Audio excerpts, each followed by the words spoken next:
Hello, and welcome to the Path to Reopening Schools, Early Research and the Current California Landscape.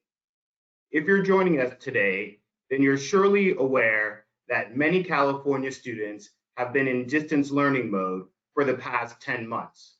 Of course, that's not the entire picture.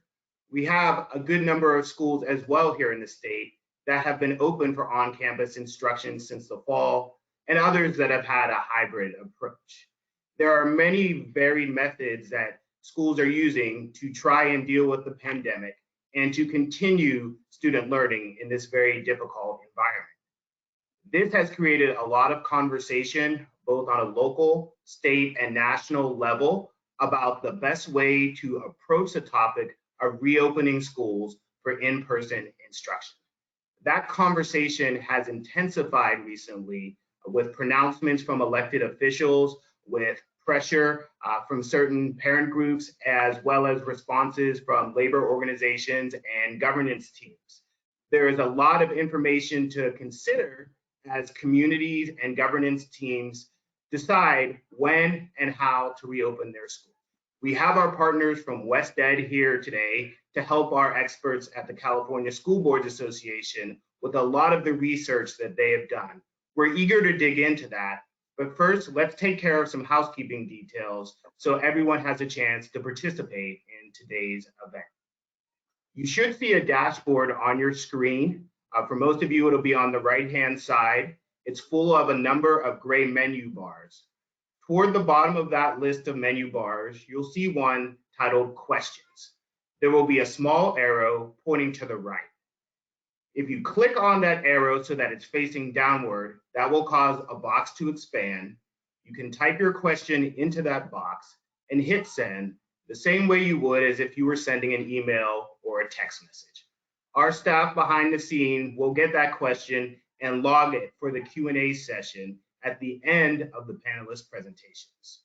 Because of the number of registrants, we won't be able to answer every single question in the Q&A, but we will try to do our best to touch on each of the major topics that are raised. And you will also have an opportunity to email us directly at csba@csba.org. You can do that at any time, and we will work to get you a response. So with no further ado, let's look at today's presenters. We have with us from WestEd, Jason Willis, their Director of Strategy and Performance. Also from WestEd, we have Kelsey Krausen, Dr. Kelsey Krausen, I should say, Senior Engagement Manager for WestEd. From CSBA, we have our own Dennis Meyers, Assistant Executive Director for Governmental Relations. We also have one of our directors, Dr. Deborah Shad, trustee in Solano Beach Unified School District, and she is a director of CSBA's Region 17. With us as the superintendent for the Napa Valley Unified School District is Dr. Rosanna Massetti, and I am Troy Flynn, Public Information Officer here at CSBA, and I'll be turning it over to Kelsey for more information about school reopening.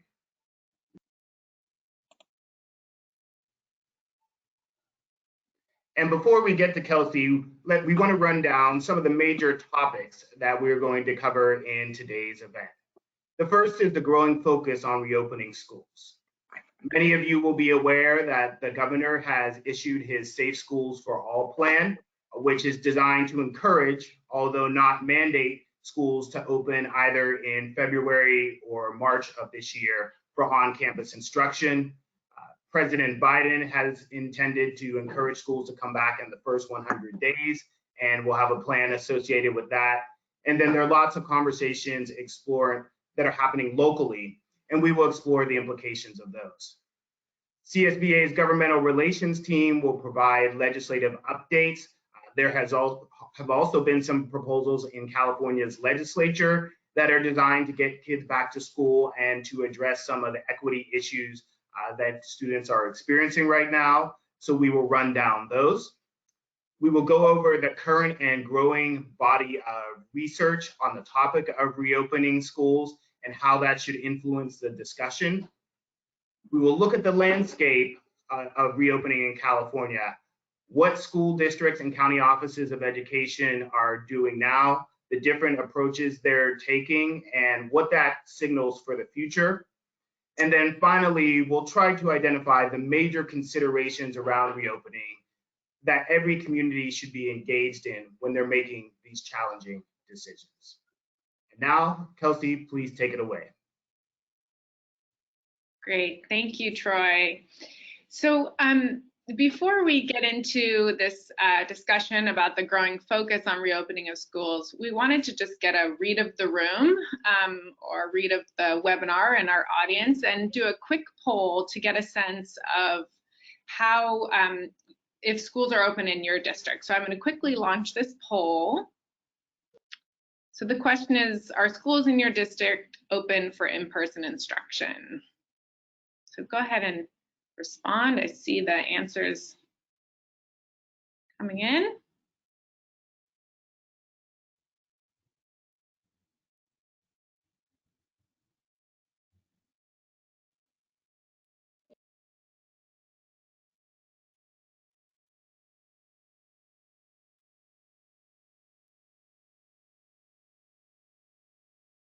Okay, great. So it looks like just about half of members on the call have distance learning only, and the next highest in-person instruction and services provided for a select small group. So great. Well, thank you so much for participating in the poll. So I should say that in addition to working on school finance and policy issues for WestEd, I'm also a mother of twins that started kindergarten this year in Oakland, the Oakland Unified School District. So this is a topic that is of interest to me personally and professionally. And as you are all well aware, there has been this growing focus on reopening schools, particularly as we approach March and the one-year mark for when the shelter in place in California. Next slide, please.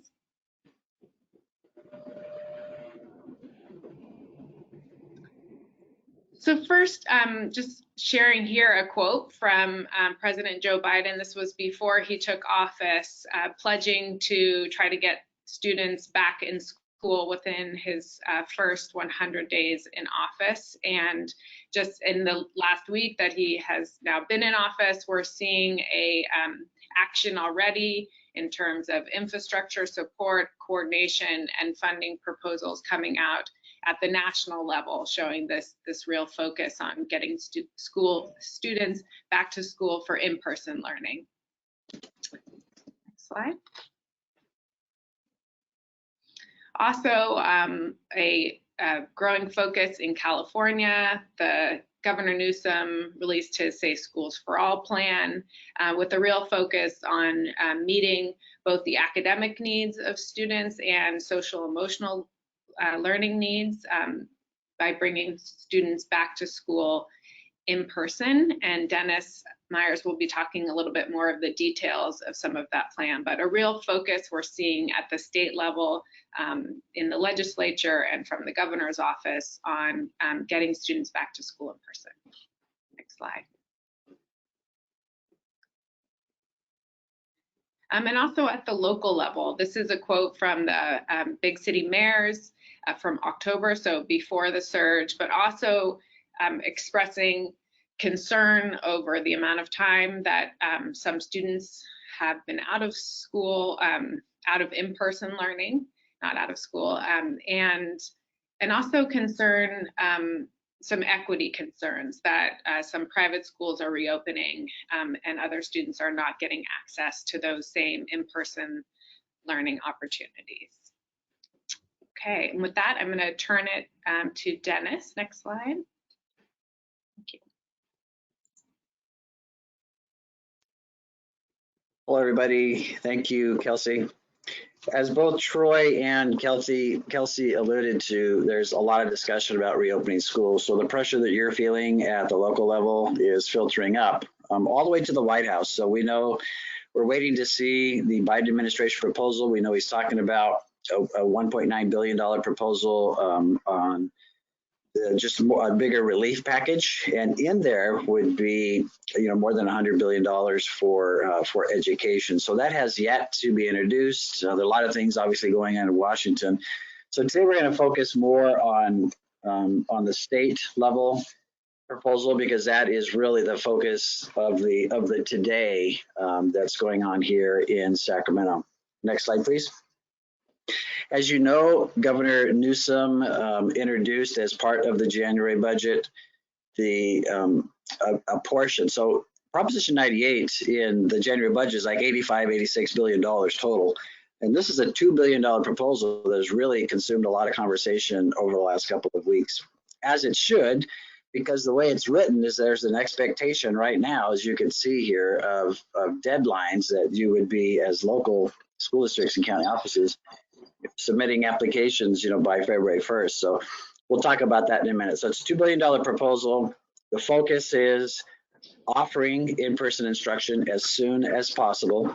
The application deadline, the way this is written, and so don't be too concerned yet, because obviously here we are on the 25th of January, and this deadline is written into the bill. But the language says there's a February 1st application deadline to offer in-person instruction by February 15th. And then that's causing consternation. We've opined on that, other organizations have, but lots of legislators have also been talking about that as well. But the way the application works is we've listed there the bullets of kind of some of the requirements of the submission of the application. So we'll do a little bit more on this first bullet about kind of this testing cadence, but there's a requirement now. Last week, the Department of Public Health came out with new school guidance, so it's tied to that new school guidance. But part of the application is compliance with Cal OSHA standards, which were issued in December. So it's just, you would have to say, yes, we are complying with those.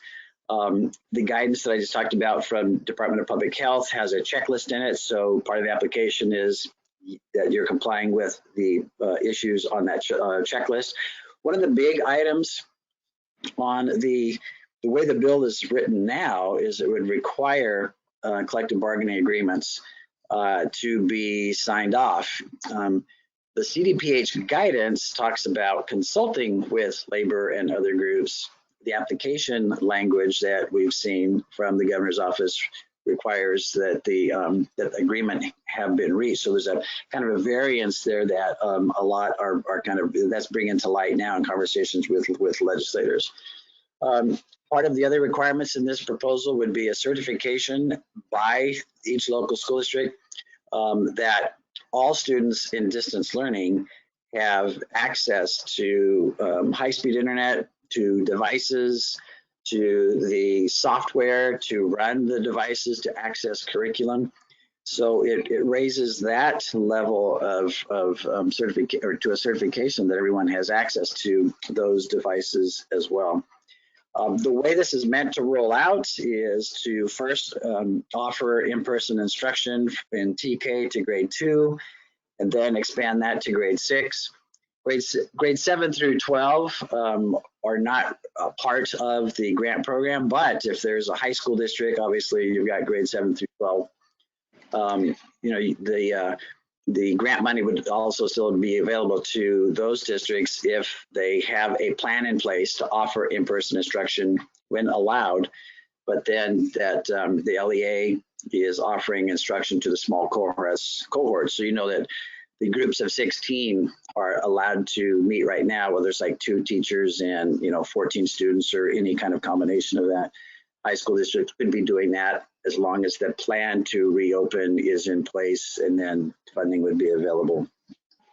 When I mentioned up top about this $450 per ADA-based grant, that's like the full grant. So the way the bill is written right now is, for February 15th offering of instruction, the LEA would be eligible for the $450 per ADA. That's like a base grant level. The way the money would filter out, the way we understand it, is that's like the LCFF grant. That's a base amount. So if you're a low to moderate LCFF district with a low unduplicated count, your grant would be about $450 per ADA.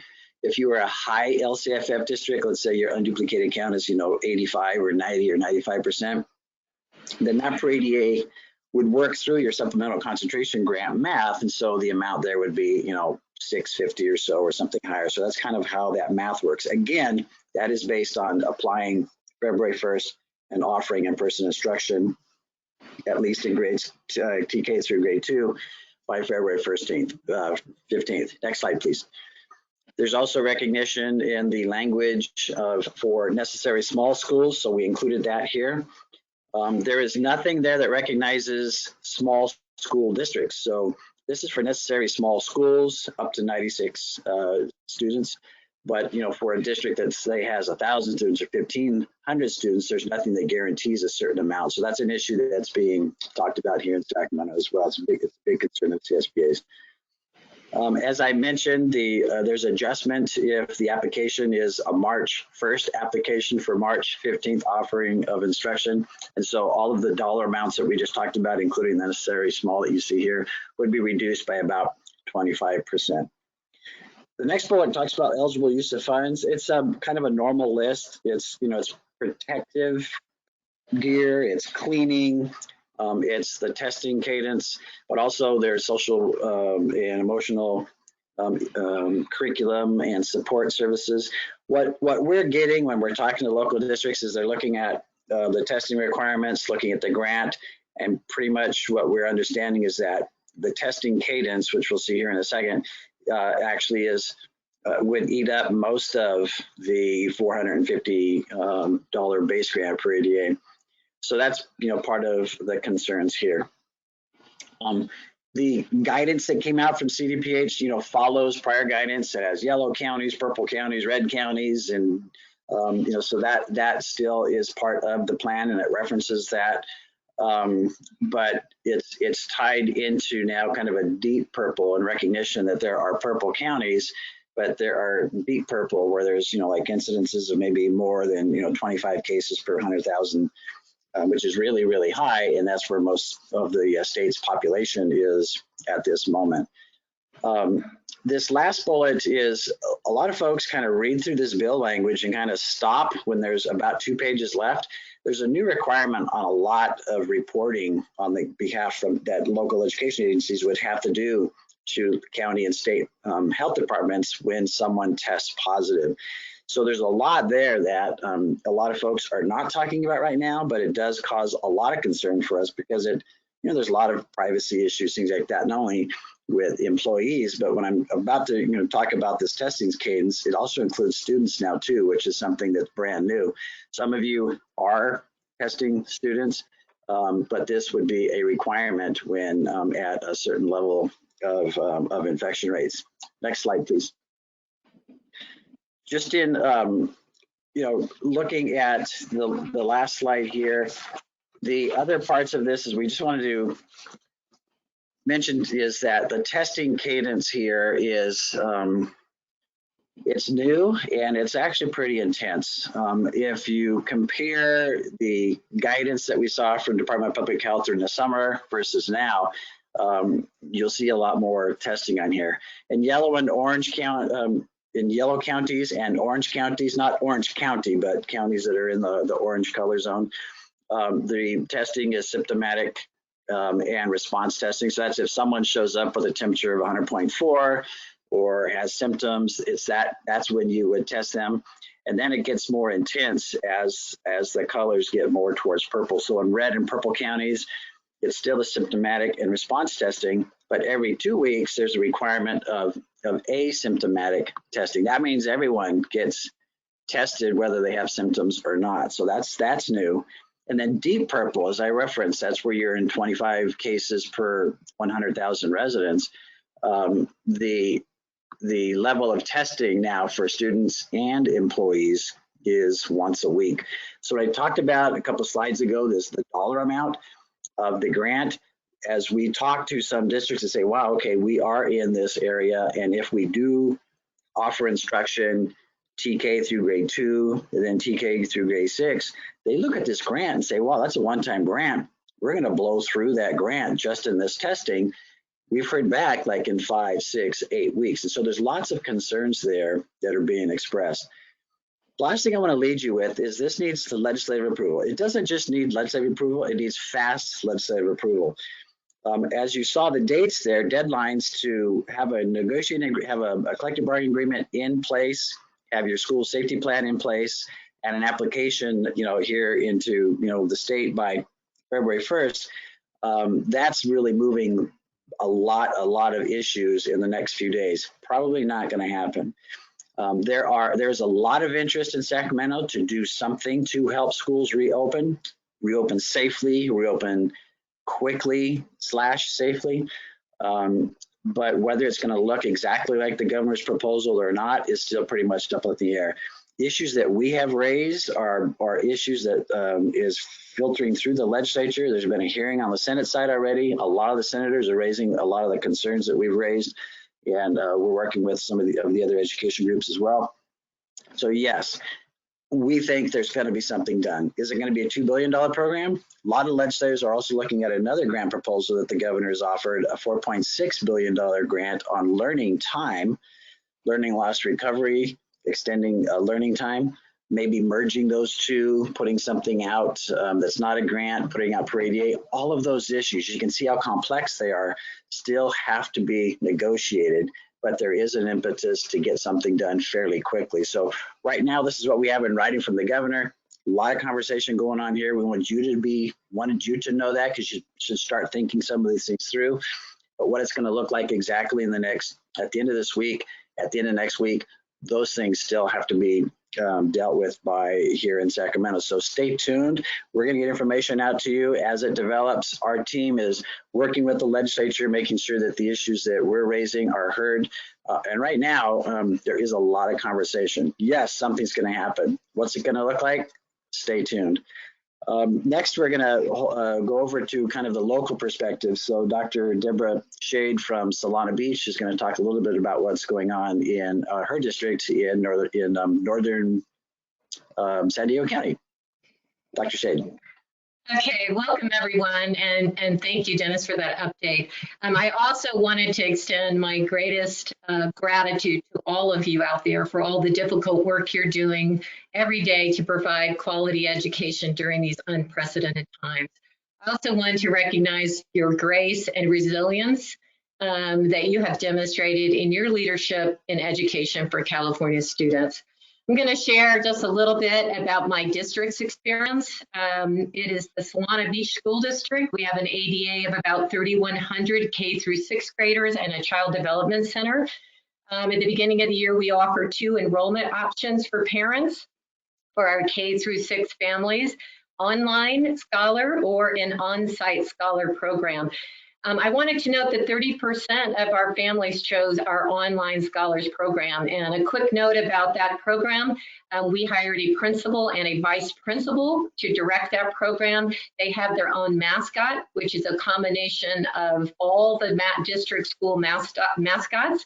It has been very successful. And again, just another note, these are self-selected families where they knew they had the support or the child that would be successful in distance learning. At the beginning of the year, our board approved 13 and now 15 safety mitigations that went above and beyond the current recommendation and guidance from CDC and CDE. Just a few highlights. We required very early on facial coverings for all students and staff of all ages. We require 6-foot distancing between staff and students and student to student. We put together a proactive asymptomatic COVID testing program. And we have internal and external contract tracing in a collaboration with our county public health department. We also continue currently with a 14-day quarantine period, and we fitted employees for N95 masks. So our child development program opened this summer. All of our little youngsters were wearing their masks and very, very compliant. Beginning with our special needs program, students began returning back to our campuses on September 14th. Our K through 6 program began in a hybrid model, 2 days per week on campus, with 1 day of full online instruction that allowed our Discovery Lab programs, this would be art, STEM, music, PE, to deliver curriculum to all students in a distant learning format. Remember, these staff members come into contact with every student on campus every week. And we have begun the phasing in of our students to more days on campus. Right now, we have K through 3 on campus 4 days a week, and we plan to phase our larger 4 through 6 cohorts by March 1. Just a note, we are currently in a stay-at-home order in San Diego County due to regional ICU capacity. And I will be sharing some more information about our testing program later in the program. But now I would like to hand it off to Dr. Musetti. Thank you, Dr. Shade. Good afternoon, everyone, or good morning. My name is Dr. Rossana Musetti, and I serve as the superintendent of schools for the Napa Valley Unified School District. I'm in my 3rd year there as superintendent, and I would have never predicted that I'd be operating the schools in pandemic conditions. Just a little bit about NVUSD before I tell you about our reopening state.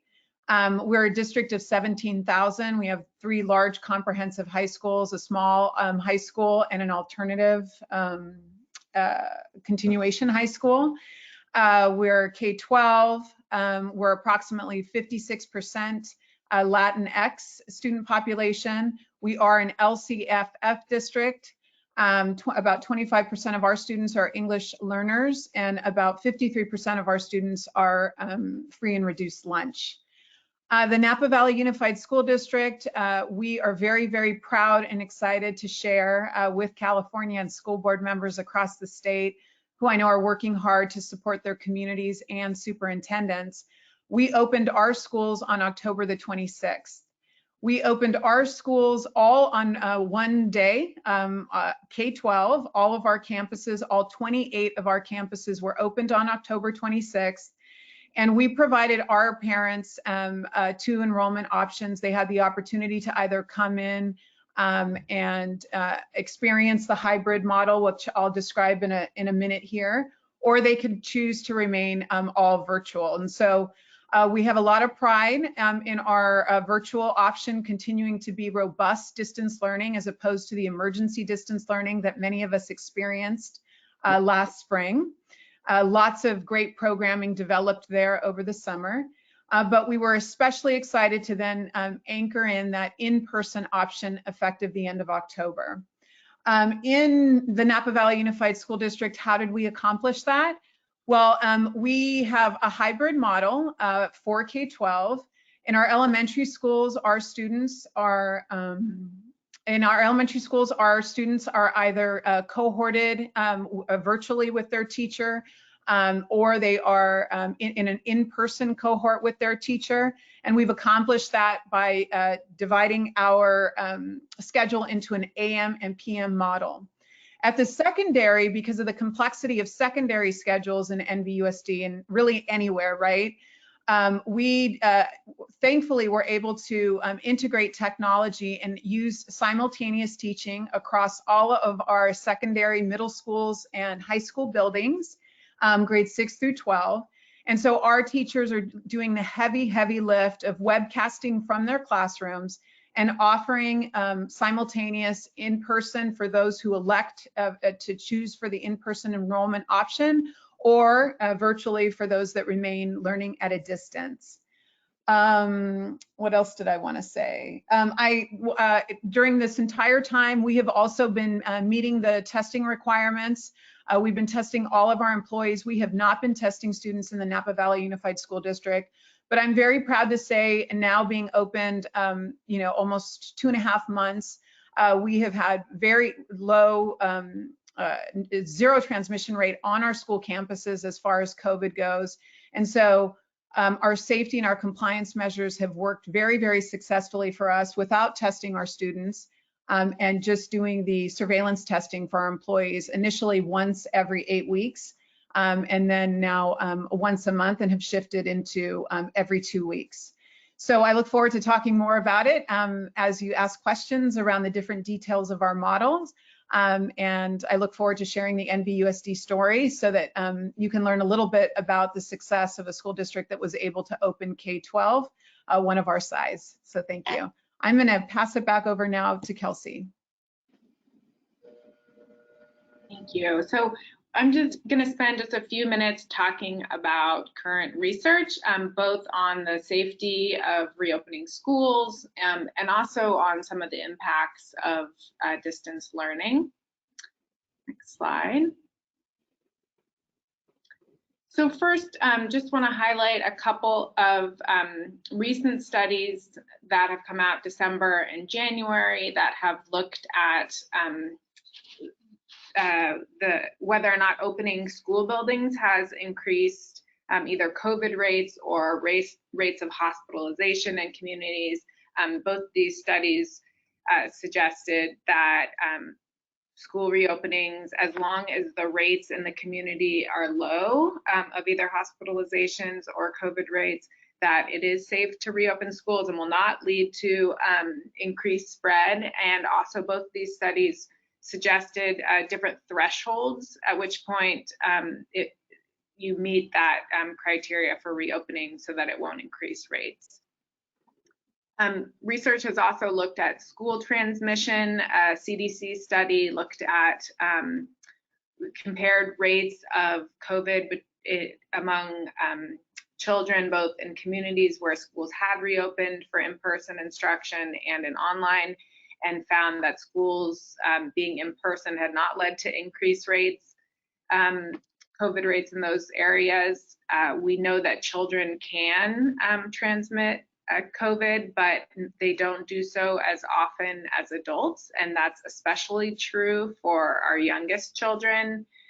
There was a study that showed that students 12 to 17 had twice the rate of students 5 to 11 years old. And that really the highest risk of transmission in schools is from adult to adult. So as I just mentioned, research is showing that infection rates are much lower in children, and particularly among the youngest children. And also that children are more likely to experience less severe symptoms or to be asymptomatic, which also presents some challenges when students are asymptomatic in tracking those COVID rates in our communities. And so I also just want to note that these studies are not suggesting, even though there are the rates are lower, particularly for younger children, the risk is not zero, and have also found that there is a higher risk for our children that have underlying conditions. Next slide, please.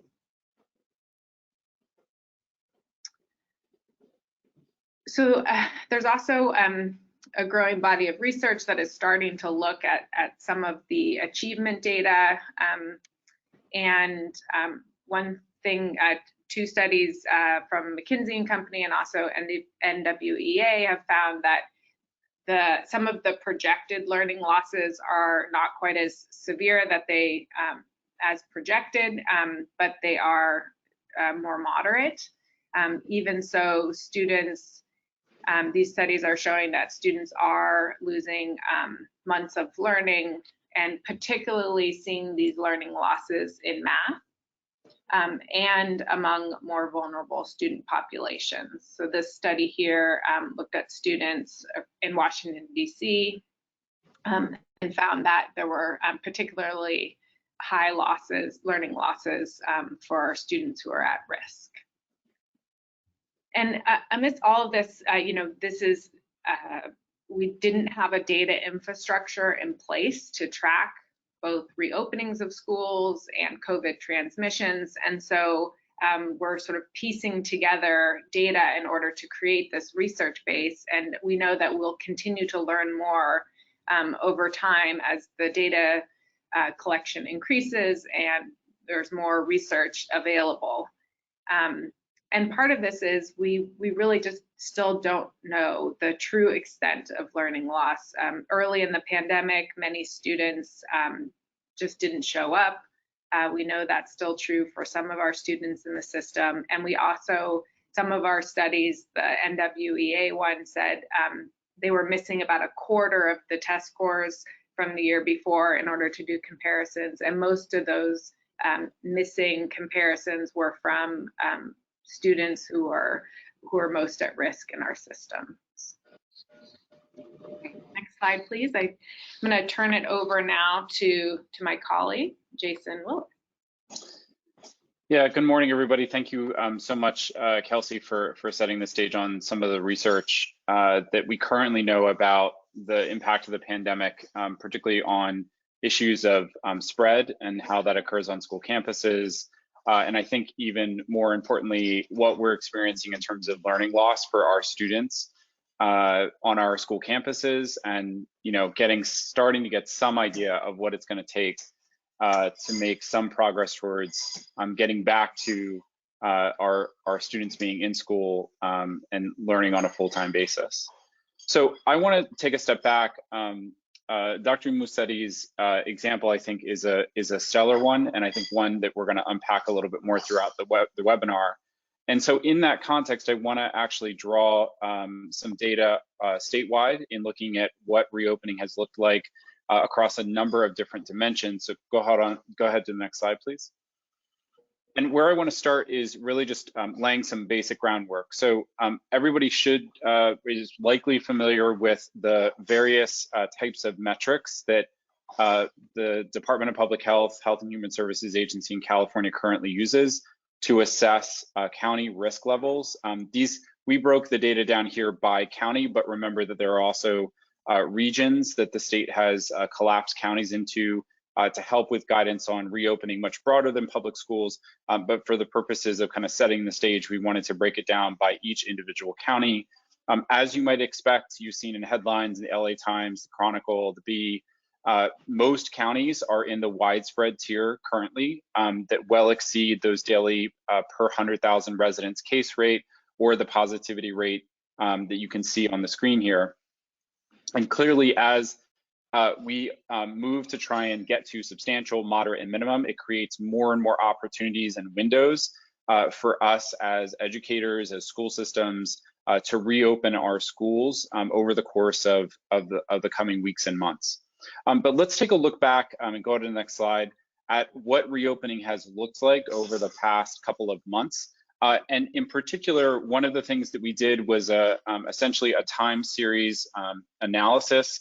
These data are based off of EdSource's survey of county offices of education. So we took kind of points at the October 30th, which is about mid-fall, and then right before the winter holiday for the end of the last semester. And just to do some definitional setting here, we've got three definitions, mostly in-person instruction, defined as all or most districts in the county are offering in-person instruction in some form or fashion. On the other end of that spectrum, you have mostly distance learning. So all or most districts in the county are primarily offering distance learning.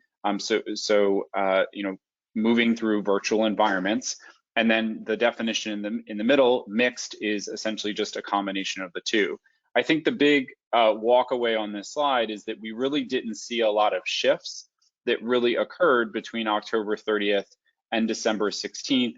If you recall, the way that we were seeing rates going across that time period, which was basically November into the winter holiday, there were some concerns about a lot of broader community spread as a result of the Thanksgiving holiday, which we certainly continued to see as we headed into the winter holiday, and rates have continued to spike through most of January, though over the last week to 10 days, we've seen a bit of a subsiding of those rates, but we will see if those continue to hold to push us down. But by and large, we have not seen a lot of differences in terms of those counties and their districts that really shifted the model that they had over that 6-week period of time.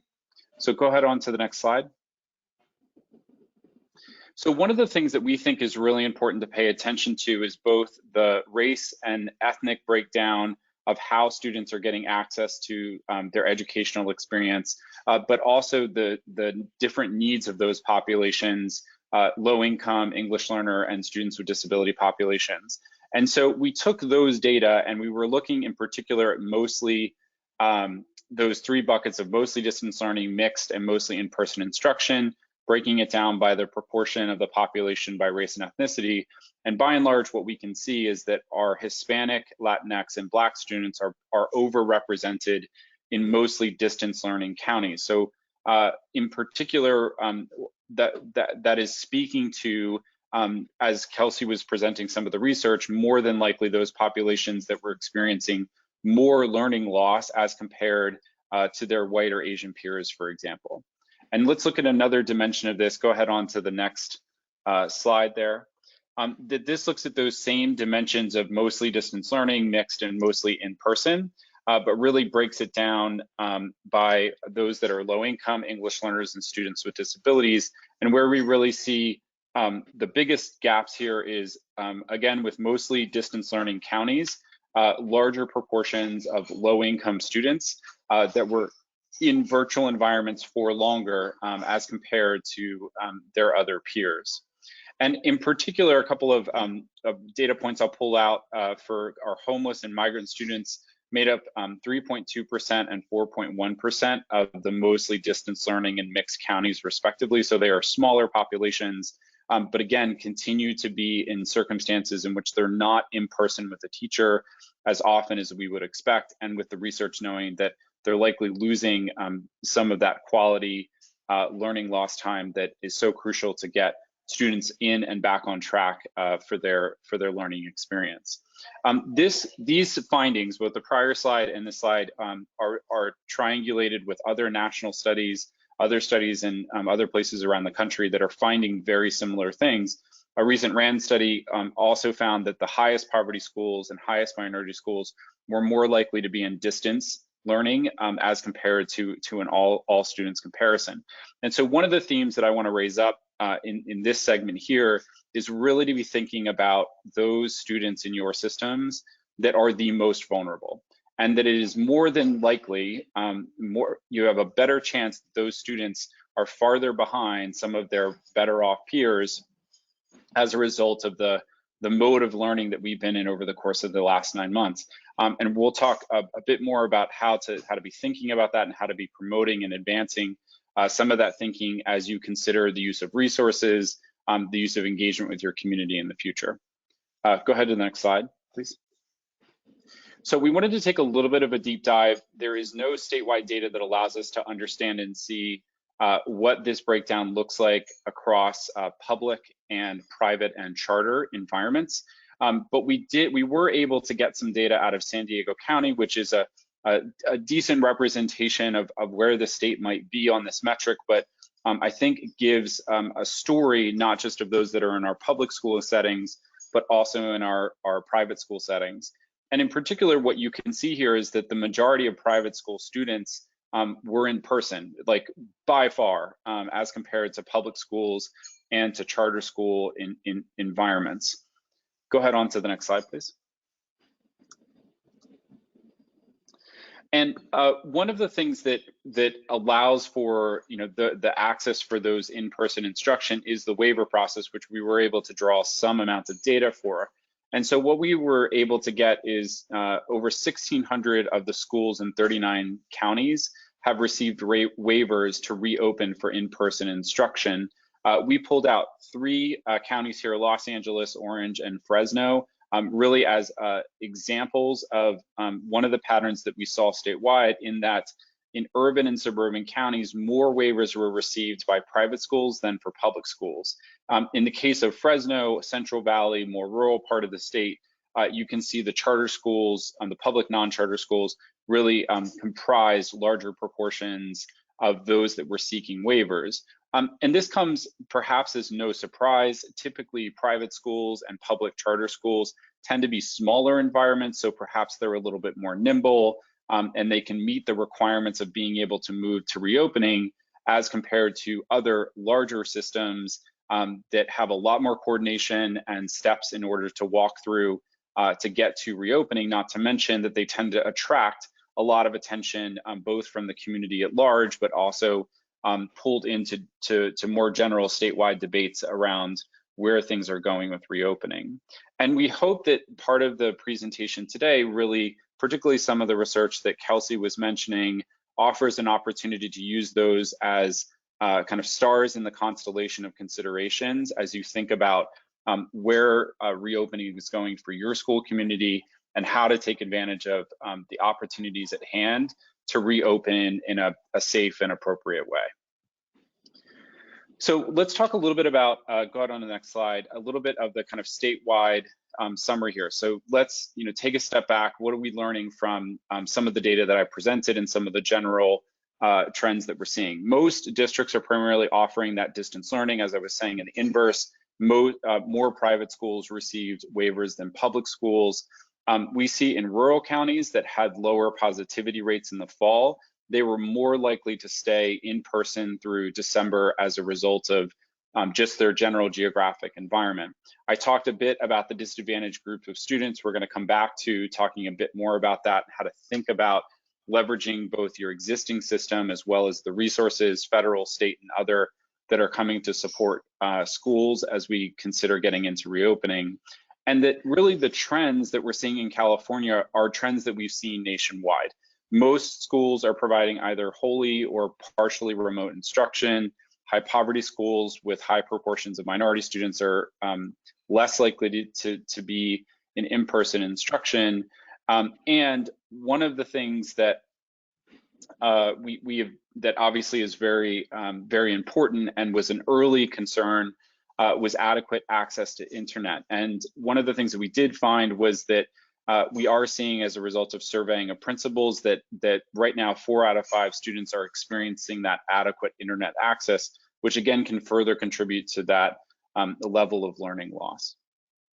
So, and I want to finally just talk a little bit about San Diego and some of the broader findings that we're seeing there. So go on to the next slide, please. And in this, in particular here, most students in San Diego are being taught via distance learning with that notion of both private schools in person. A large proportion of them are learning in person in their environments, and that in districts where most students are distance learning, there are those higher rates of both poverty and homelessness that I was talking about a little bit earlier. So these are the current patterns and trends that we are observing at WestEd that we think are really important for practitioners to be considering, and in particular, what we're gleaning from the needs of these students, how they're experiencing their learning right now, and what's going to be necessary to prepare for when they do return to in-person. As we kind of find our way through this pandemic and get into a situation where more often and with more volume, we can be working with our students in person to accelerate their learning and make up for some of that learning lost time.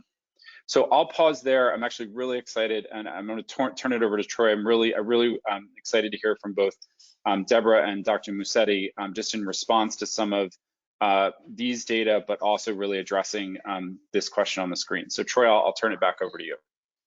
Thanks, Jason. Appreciate that. You've given us a lot to consider, especially some of the data around equity and how our underserved populations are being disproportionately impacted by our current distance learning mode. So I would like to put that question to our panelists. How have equity decisions factored into reopening decisions in your specific school district, or to broaden that, in your county at large?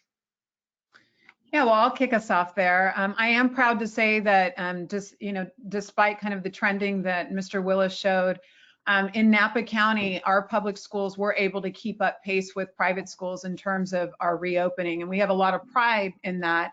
And you may ask, how did we get there? Well, in NBUSD, we have a strategic plan that went to work for us, even in these pandemic conditions. Our school board fundamentally believes in equity as a guiding force as we navigate complex decision-making, which is definitely a requirement in operating schools in pandemic condition in a pandemic environment.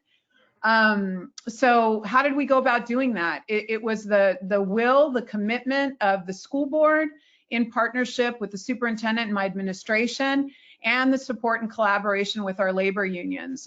We all fundamentally believe that in order to close the opportunity gap, particularly for all our kids, because we know all our kids benefit from in-person instruction, but particularly for our students where their home may not have had the resources or been the optimal learning environment, it's the three parts of that triangle. Our labor unions, our employees, our administration, and our school board all fundamentally believed that we needed to keep our eye on reopening. And that's the work that we did all summer.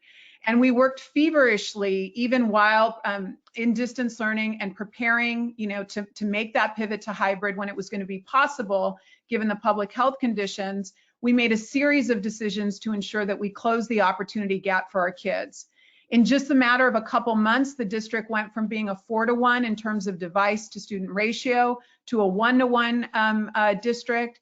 We ensured Wi-Fi hotspots to all students that needed them.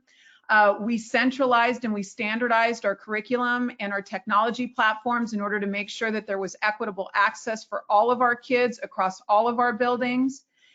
1 month leading up to the October 26th reopening date for K-12, we did allow small groups, and of course we opened the doors first up to our special education students, where we were able to test many of our safety and health protocols and systems before opening up to our broader student community. And then I fundamentally want to say we opened at all levels. I know there's a lot of concepts out there around phasing and starting with K2 versus high school that our youngest learners need it the most, and I agree with all of that.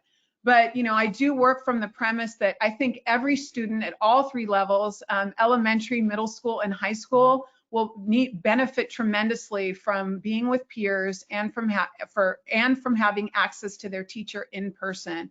And we've seen that. We've seen that the students who've been attending since October 26th, despite the incredible work of the NVUSD teacher workforce in doing robust distance learning, we have heard qualitative accounts from our teachers that there are students that are coming in person, especially at the younger levels, are able to make more progress than some of their students that are in distance learning.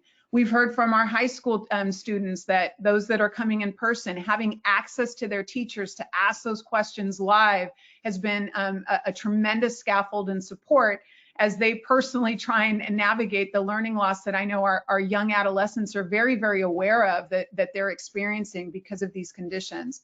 So I think to sum it up, I would say when it comes to equity, it requires the entire community, the school board, our labor partners, and the administration working together to serve students and families in these trying times, and just be relentless about opening your schools, especially for the students who need it the most.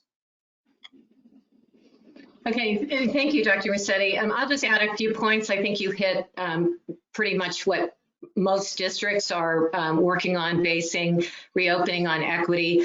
Certainly, there's some non-academic concerns that clearly are significantly linked to academic success for students. Of course, food is a very important piece of this. I think school districts in San Diego County have really stepped up ensuring resources for families.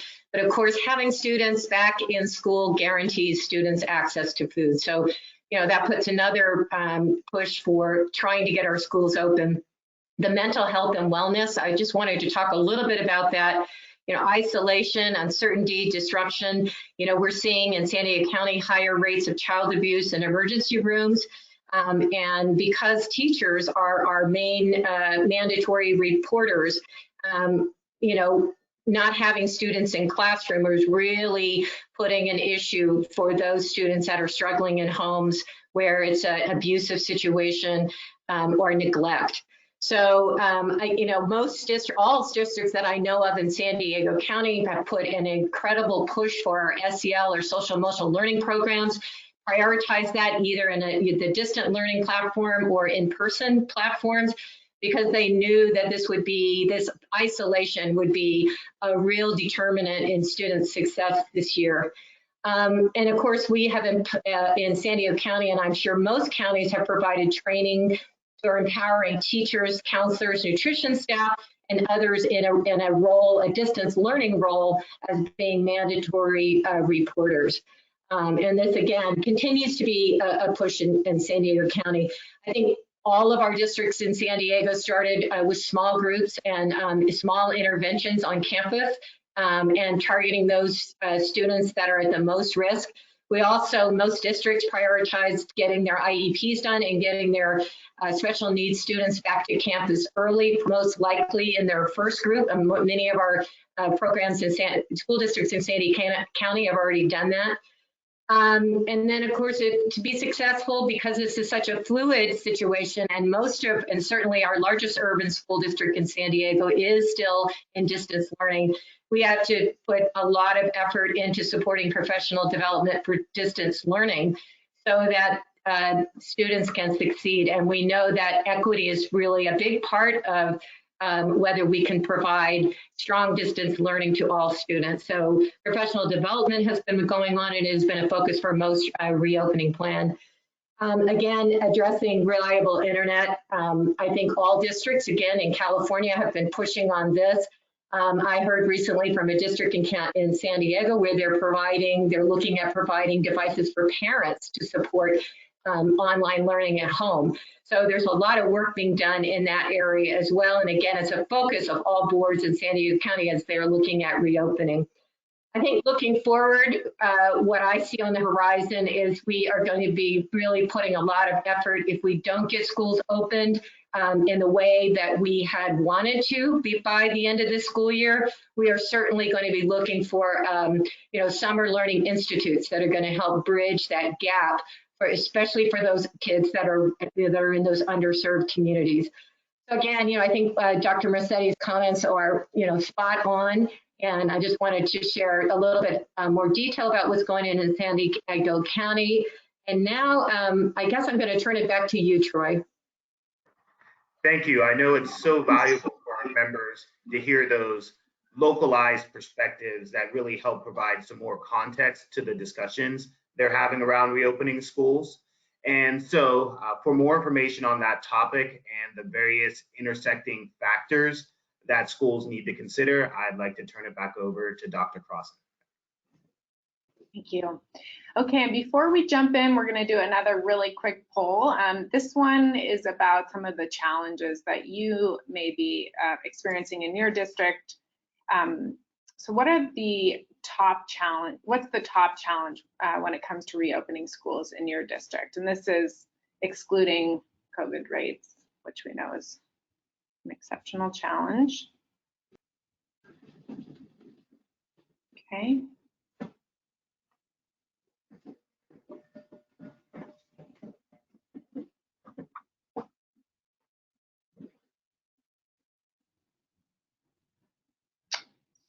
Okay, thank you all. Looks like there's a few more coming in. So here are the results.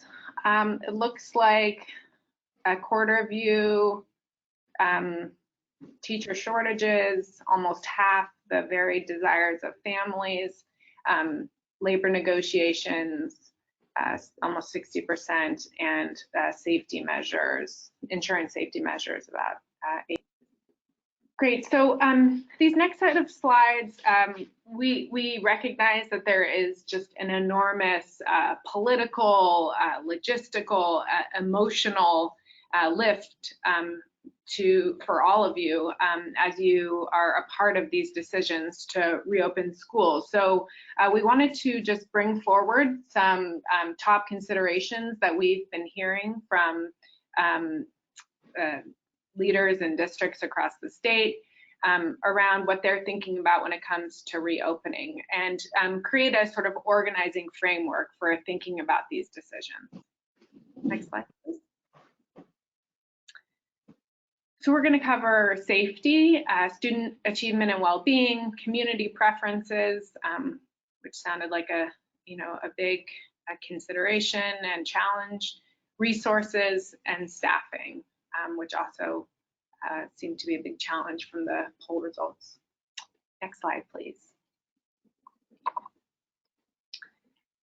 So first, when it comes to safety, many of you may have seen this graphic. This is the Swiss cheese metaphor. It tries to represent this this notion of stacking different safety measures, one on top of the other, in order to make our communities and our schools safer. So it's not one measure being in place, but because each individual measure, such as mask wearing, we've all seen them fall down. But so every individual safety measure may have a hole in it, but as we begin to stack these multiple measures, one on top of the other, can mitigate a lot of those safety concerns that we have about going back to school. And some of those are really individual responsibilities and personal responsibilities, and then these shared responsibilities as we think about the ways in which school districts and the state and even nationally, our federal government creates the infrastructure for messaging and financial support and the vaccine infrastructure as well, in order to ensure that the safety measures that we have access to the things that can help keep kids and our staff safe. And so because we know that testing and vaccines, testing is a major consideration as we think about the governor's plan, as Dennis alluded to. And also we anticipate that vaccines, some teachers are already being vaccinated in the state. We've also heard about vaccine shortages. Likely parents will have questions when we go back to in-person learning about vaccines and their children's teachers. So we wanted to do just one more quick poll, and then we're going to turn it to our panelists to talk about how they're thinking about testing. So this poll is: has your district begun discussions about vaccines for teachers and other staff?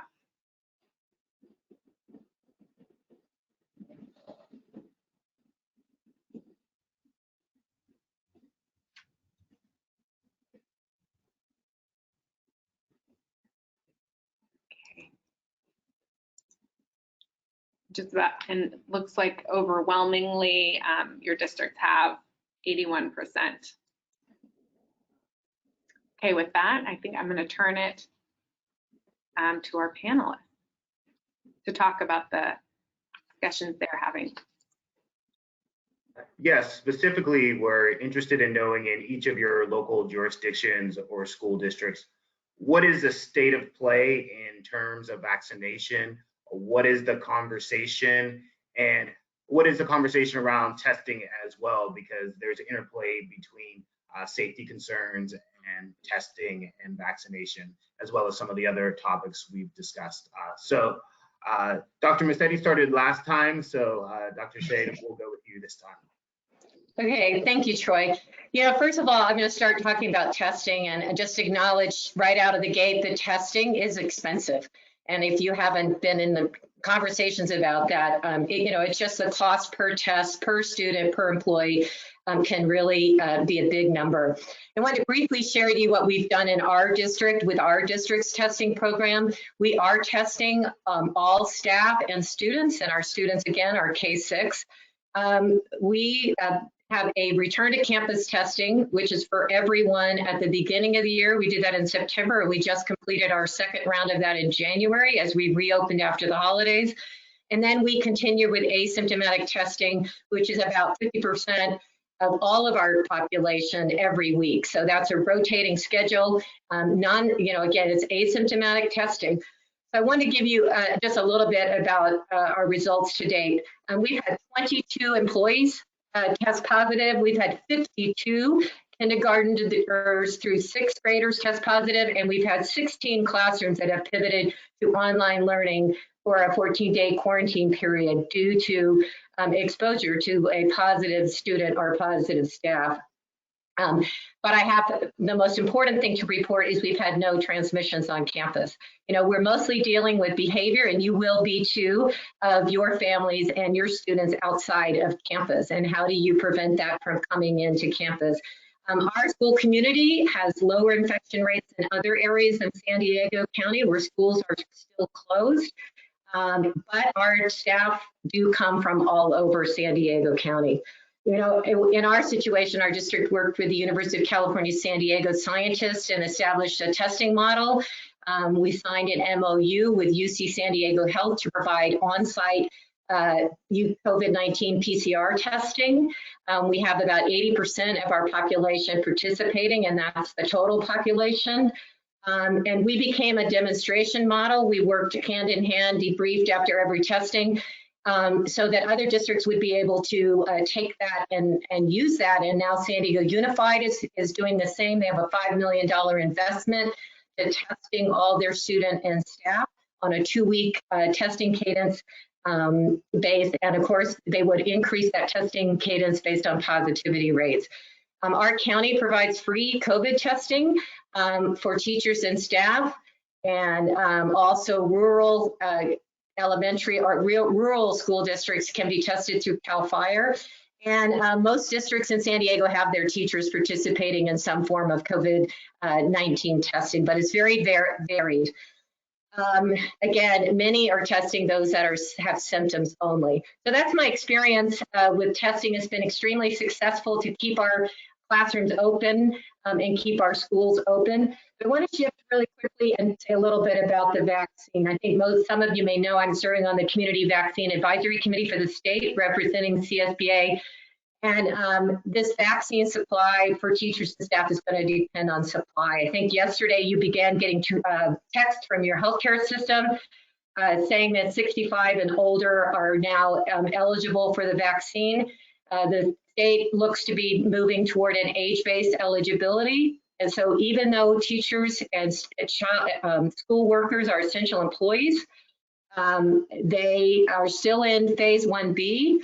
The state is moving to our very simplistic way of administering or distributing vaccines using the motto that simplicity saves lives. And that is to protect our healthcare system, because we have had such an impact on ICU and hospital beds that this is the only way to protect medical access for all Californians.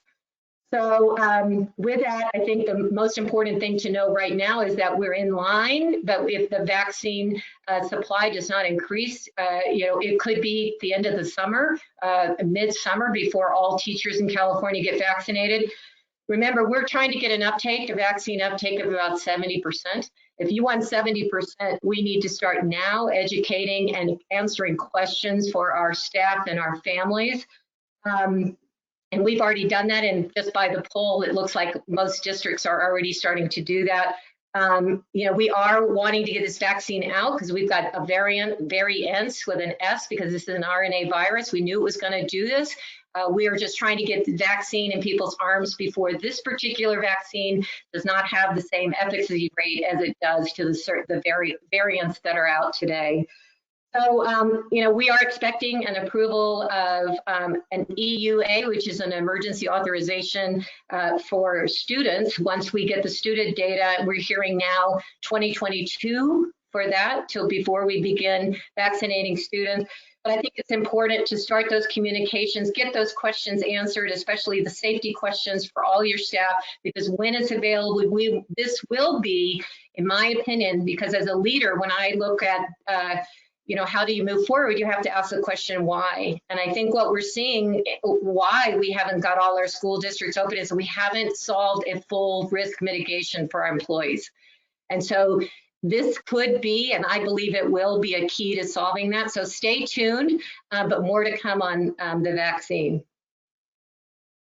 So, yeah, thank you, Dr. Shade. I'll just pick it up and let you know about the state of affair with vaccines, and then talk about testing and other mitigation safety strategies for Napa Valley Unified. We started the distribution of vaccines this last week, and I would say employees have been reporting it as one of the happiest set of days since the pandemic. So lots of joy and reassurances with vaccine distribution. We're an organization of over 2,000 employees, and unfortunately, we were only able to secure 750 vaccines for the NVUSD employee community, so we're only about a third of the way there. And what has us under tremendous distress is that we just know that there's issues with supply. And so we may have been able to accomplish this first wave, but we would need, another couple waves in order to get all of our employees vaccinated.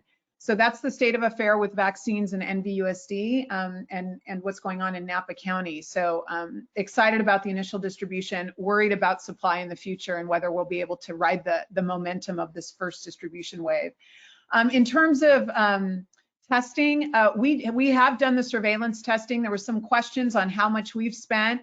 We have not done any asymptomatic or surveillance testing with our students. I think I said that. When we look at Dennis's breakdown of the proposal for the in-person grant, for example, if NVUSD had to test all of its students that are coming in person and their employees once a week, we would be managing volume of anywhere from 9,000 to 10,000 results a week. And I just want to be really candid and honest that I think that amount of, we don't have infrastructure to manage that type of volume. So I think in smaller environments, the testing weekly for students and staff may be possible. But when you start talking about scaling employees and students in larger systems, there wouldn't even be time to respond to that data. And so I think that the energy needs to be diverted towards a strong culture of adherence to other safety mitigation strategies that Kelsey laid out. We've been tremendously successful over the last couple of months with all 28 schools open. There were some questions about how many of our kids are coming. Initially, we were about 45% of our 17,000 students were attending K-12. Since the surge, it's dwindled down to 31%. But I want to echo Dr. Shade's comment about we have not seen transmission in our schools, and we haven't been doing the student testing, but we still have not seen transmission in our schools. None of our 28 schools have hit the 5% threshold. We have not had to close one school due to a COVID breakout on a campus. Now, have students been exposed to positive or employees been exposed to positive COVID cases on campuses? Yes, that has happened, but that transmission has happened outside of the schools. And thankfully, because of that strict culture of adherence to the social distancing, to the mask wearing, to the health screener on a daily basis, we have not had transmission on our campuses, student to student or employee to employee or employee to student. So I think my walk away from our on the ground experience in a system of our size is that if you can really focus in on strong implementation of those other safety mitigation strategies. I'm not saying that testing isn't great. I think, if we can do it and we can take it to scale and it's funded and we have infrastructure to manage that volume of data, phenomenal. It will ensure more safety. But I don't know if that's actionable and if that is going to continue to be the hurdle for labor unions in terms of us being able to reopen. I think we'll be a far way from getting most of California opening. So I'm a big advocate for getting your campuses ready and demonstrating to your employees, to your families, to your students, our clients, that we are prepared to adhere to strong mitigation, strong adherence to the safety and health mitigations that we've put into place and are implementing with full integrity and fidelity on the ground. Thanks to both of you. I can see the amount of thought and effort that's been put into this, and I think that's inspiring and instructive for our viewers. So we will dive back into some of the other considerations. Dr. Krausen will lead us through these slides. So I'm going to go quickly through this one. The next huge consideration, student achievement and well-being. We know this is a consideration at all times, not just as we think about reopening, and has been a major focus of district work since March. Key considerations, we talked about some of the costs of distance learning in terms of learning loss, particularly for vulnerable student populations. Researchers have been able to piece together data there. We have less of a sense in some ways of the social and emotional needs that students are very likely to come back to school with when they are back in person. And so one, big consideration there for fall or whenever school reopens is just to ensure that the proper supports are in place so that it doesn't fall on teachers to be providing all of the social emotional support, given how much teachers are going to be taking on as they resume in-person learning as well. Another point, just to say that we do have a sense that learning loss is greater in math for vulnerable student populations, and so reopening or not, targeted online interventions can be critical in addressing some of the learning loss that's happening and meeting students where they are now. And then just the last point is just that this planning, you know, needs to happen now in conversation with community. There's so many moving pieces with the governor's proposal. And so just a really important time to start looking ahead to thinking about things like extended school year, summer school, and fall based on your particular context. And I'm going to pass it over to Jason for the next slide. Thanks so much, Kelsey. So I want to hit a bit on community preferences, and I think Deborah and Dr. Musetti set up this actually quite well in terms of some of the things that they were saying. And I want to draw 3 points out of those discussions. First and foremost, you know, that this is about trust. There are not a lot of state structures right now that create the container, if you will, for the discussion around school reopening.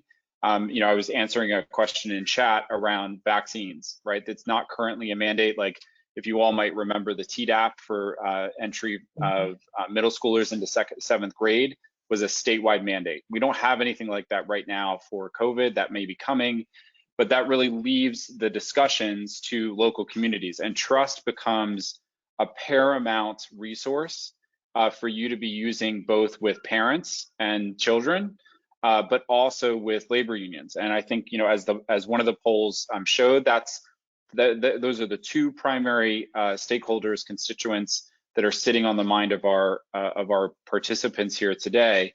And so really thinking about how are you building that trust and how are you maintaining and growing it so that when you are, and so this is to the second point of readiness. So when you are ready, that you can rely on that trust to basically execute getting students and getting teachers and staff back into the schools with parents feeling good that reopening is going in a safe and appropriate way.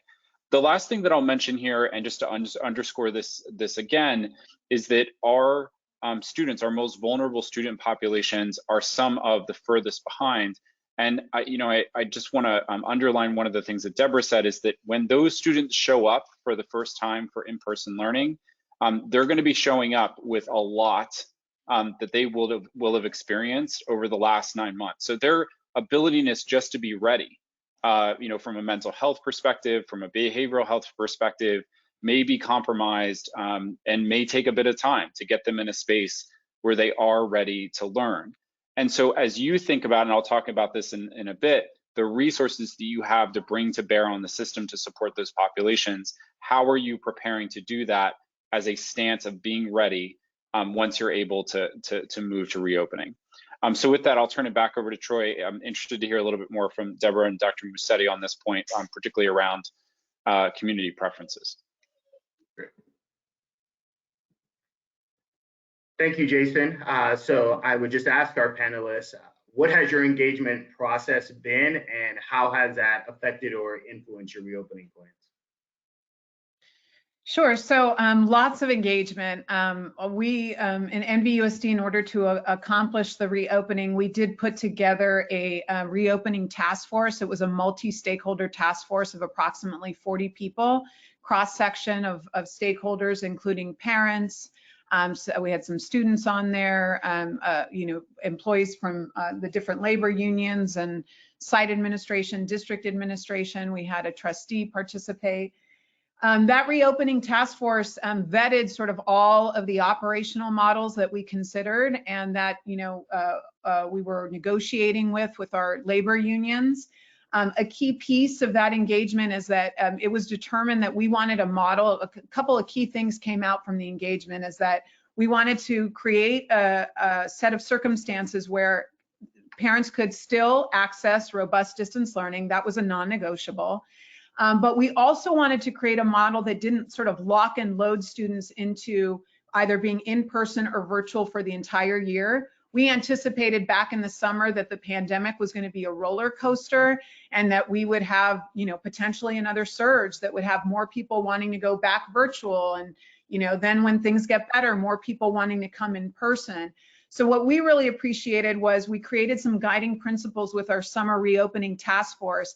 And one of them was to allow for that fluidity, that the system could be nimble and adaptive, and could parents could exercise the option of change given whatever the public health landscape was.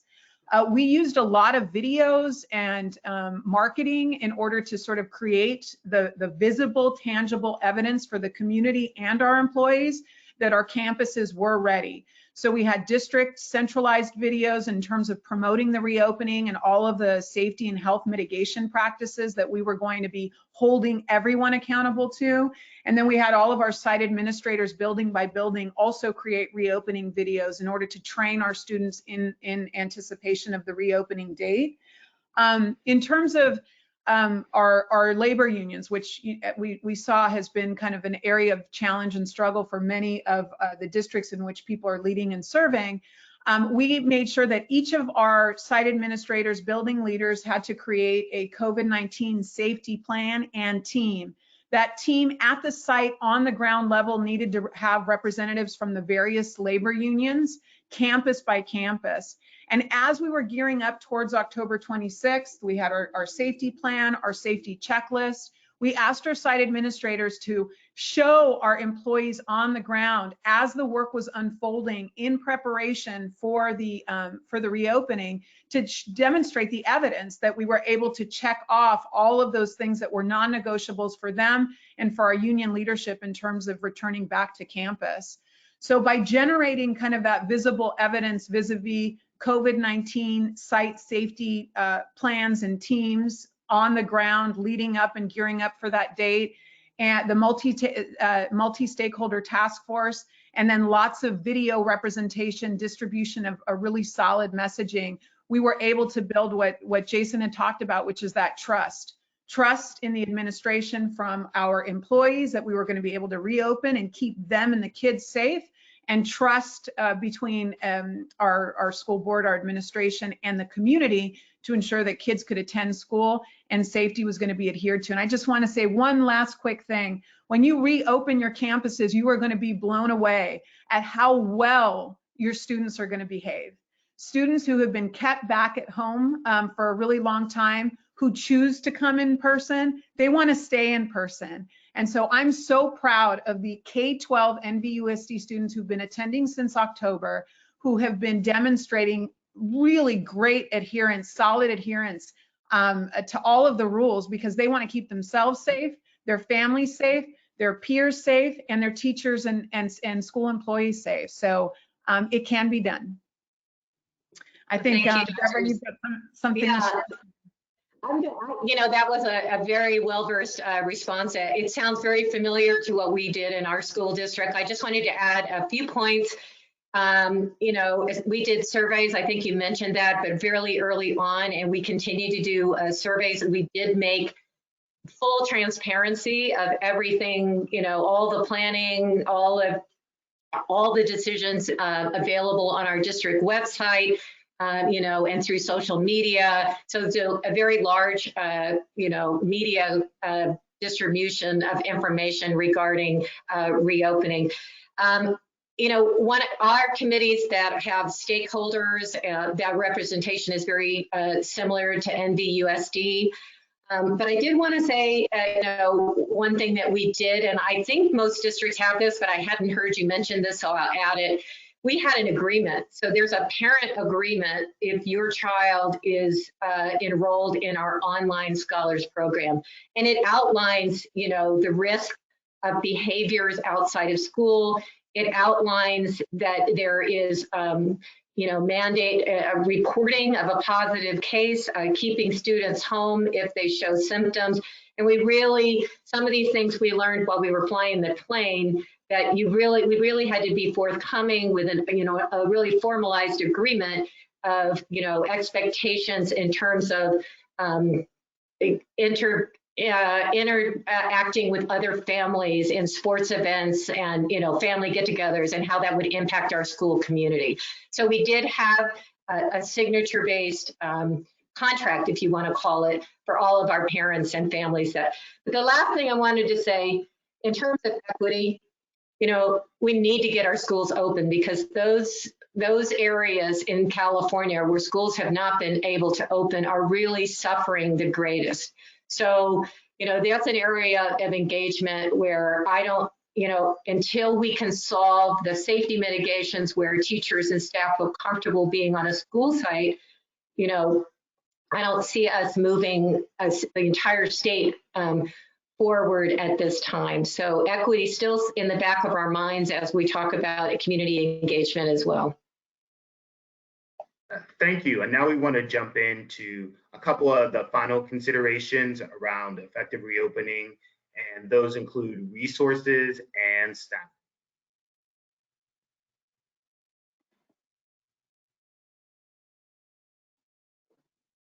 Great, thanks so much, Troy. And I know that we are nearly at the end here, so I just want to take a bit of time to really unpack this bucket around resources and staffing. And I think the first important thing for you to be paying attention to is where your enrollment's going to be going for the remainder of the year, and in particular for next year. One of the things that we've been tracking is large shifts in enrollment of students and their parents into different schooling environments. And we think in particular that's going to be impacting our public schools and public school districts in California, which is really the lifeblood of the way that you think about your structure as an organization. The thing that I want to zero in on here is really thinking about how you are leveraging different pools of funds. Both the state and the federal government have put forward some support packages that are going to help with both getting schools reopened, but then also getting on the road to lost learning time.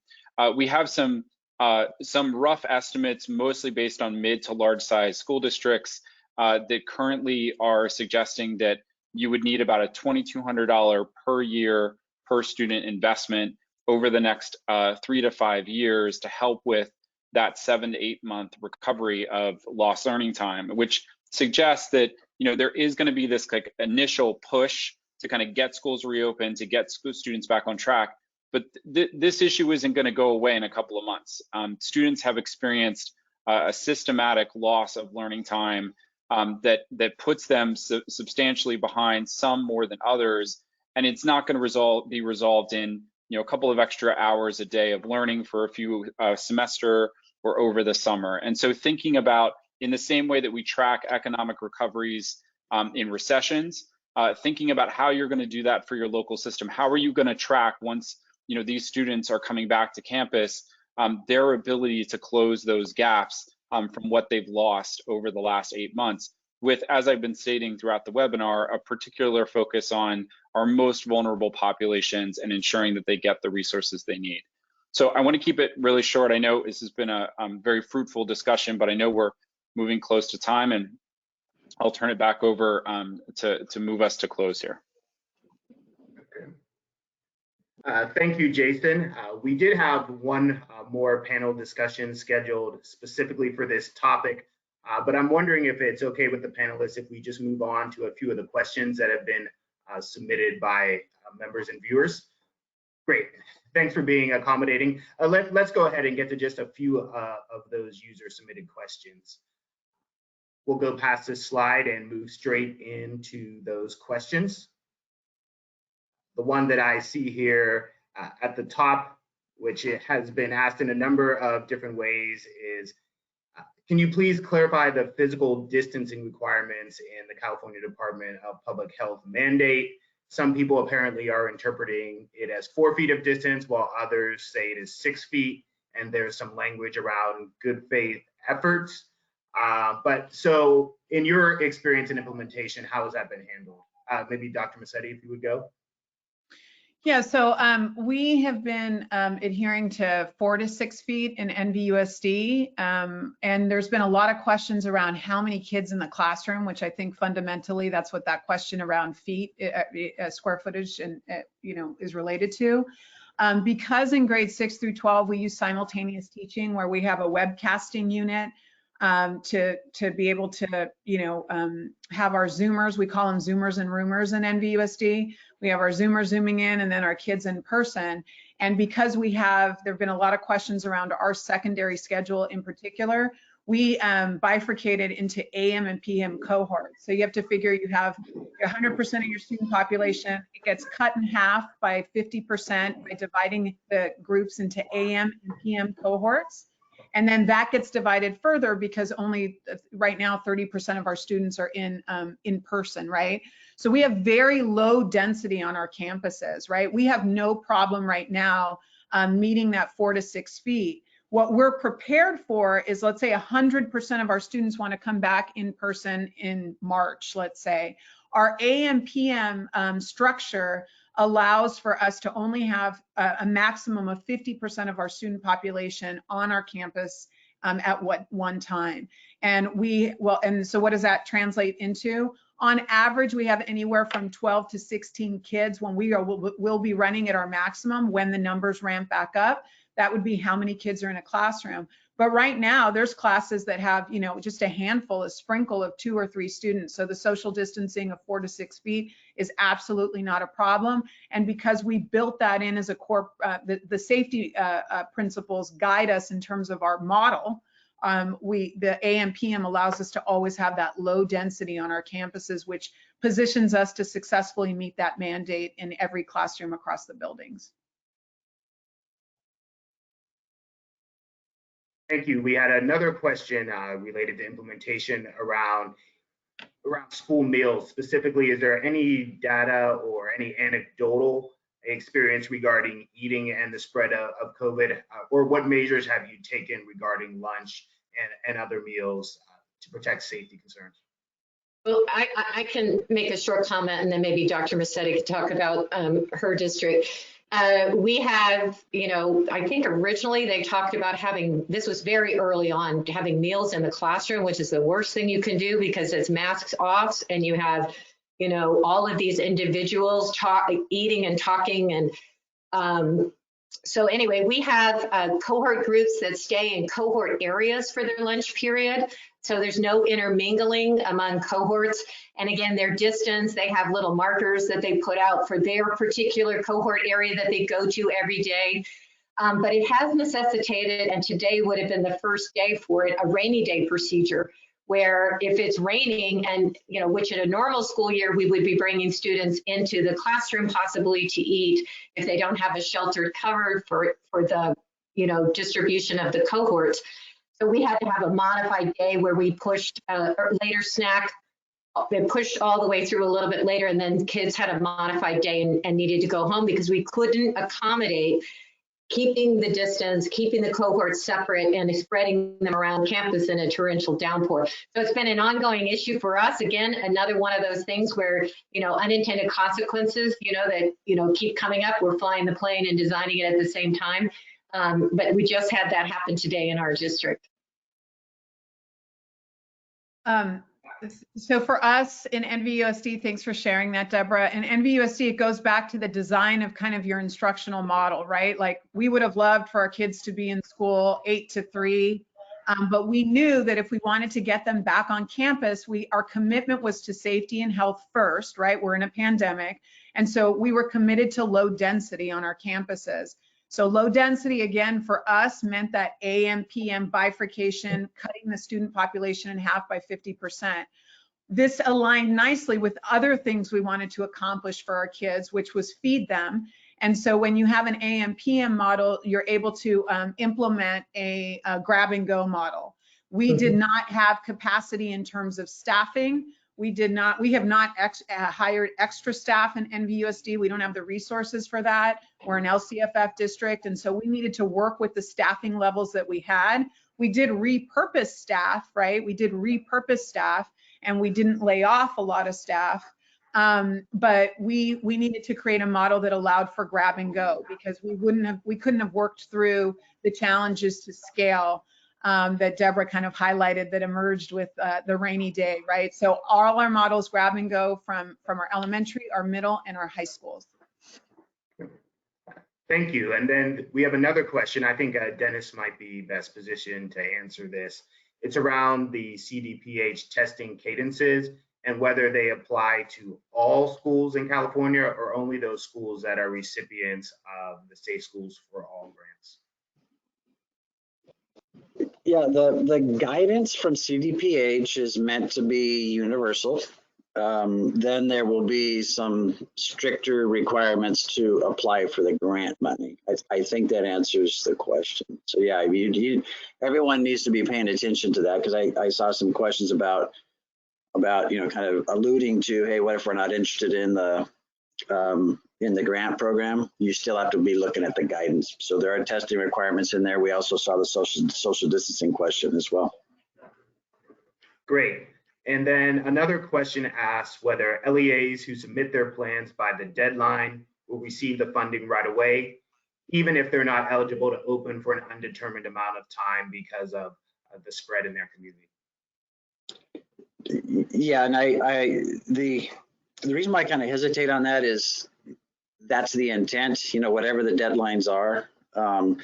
There's recognition in our conversations with the administration that there will be LEAs that cannot open because of where they are in the countywide status, but they should still be able to apply, get the funding, offer the cohorts to, let's say, special ed students or homeless students, things like that. But to offer it when they can't reopen, that's going to be a problem in some counties for a while. So yeah, the intent is to get the money out the door as soon as the applications are submitted, and I believe Department of Education is getting set up to do that. Okay. And a related question: if you're a district that is already has TK to grade 2 instruction, but is not permitted by local health officials for opening, does a district in that situation also have access to the grant funds? It's our understanding, in early conversations that, yeah, right. I mean, it's the same thing even for a high school district. If they're trying to roll out TK through grade 2 with these grants, could a high school district apply? The answer is yes, even though you're not able to offer that or reopen right now. Same thing with a TK through grade 2 if you're in like a deep purple county and you haven't been open yet. And just wanted to clarify around the testing cadence, is that for students and staff or just for staff? I should know this off the top of my head, right? So the weekly testing cadence, when you're in a county with a high rate of infection, that's students and staff. I mean, that's the thing that's drawing so much concern. I think that's what Dr. Massetti was alluding to also with the cost of this, is because now in the more extreme cases, we're talking about all students, all staff, once a week in the more severe counties. Okay. And then we had a couple questions specific to our LEA presenters. I know, Dr. Massetti, you touched on this, but the question is, what have the case numbers been within the Solano Beach and Napa Valley USD communities since you reopened?